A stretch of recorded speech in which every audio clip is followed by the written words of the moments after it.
Continuum Music Pedagogy, learning an instrument, taking the leap as an adult. Learning an instrument as an adult is not the same act as it is for a child. It asks for a different kind of commitment, not louder or more dramatic, but quieter and more deliberate. It begins with a decision that some portion of life is permitted to belong to the self, even when the day has already extracted its full measure of energy, even when fatigue has settled into the limbs and the mind still carries the residue of other people's needs. For many adults, this learning takes place at night, after work, after caring, after the long hours of thinking and deciding on behalf of others. It arrives at the moment when the body is already asking to be left alone, which is precisely why the manner of approach matters so deeply. The obstacle is rarely a shortage of time. It is a shortage of safety. Safety to begin badly, to sound clumsy, to inhabit a learning space that makes no demand for proof, for speed, or for any visible demonstration of progress. Most adults do not turn away from instruments because they lack the capacity. They turn away because they have absorbed the quiet conviction that learning only counts when it looks impressive. Online culture reinforces this belief relentlessly, offering sequences of fast results, polished tone, and before and after transformations that resemble athletic spectacle more than education. These displays are performances. They are not teaching. Deep musical learning has never been dramatic. It is slow. It is repetitive. It unfolds through small, almost imperceptible adjustments of the hands, the ear, the breath, and the attention. Real commitment does not present itself as heroism. It presents itself as returning, as the creation of a space in which there is no pressure to achieve, only permission to attend. When that permission is present, something shifts in the body.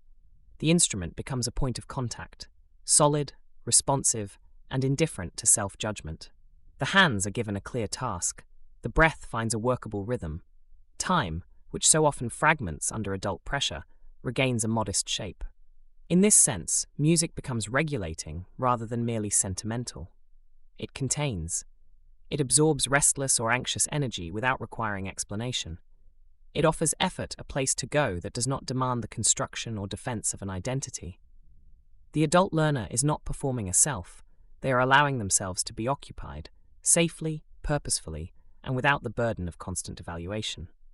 Learning an instrument later in life is therefore not a matter of talent, nor of catching up with some imagined earlier version of oneself who might have started sooner. It is a matter of continuity. It is the offer of a practice that does not vanish the moment motivation weakens, a skill that accumulates through steady presence rather than through force of will. The so-called leap is smaller than it first appears. It is not a leap into mastery. It is a step into contact, into the simple, repeatable meeting of body, instrument, and sound. Once that contact is established, learning has somewhere to settle. The returns become less about proving capacity and more about maintaining a relationship. Over time, the instrument begins to function as a quiet companion in the architecture of adult life, a place where the nervous system can reorganize itself through focused attention, where small acts of listening and adjustment gradually restore a sense of agency, and where the self is permitted to grow without spectacle. In the Continuum Approach, this is the essential ground of adult learning, not the pursuit of an endpoint, but the patient cultivation of a living practice that can be entered, left, and re-entered across the changing seasons of a life. More music and information at iServalan.com.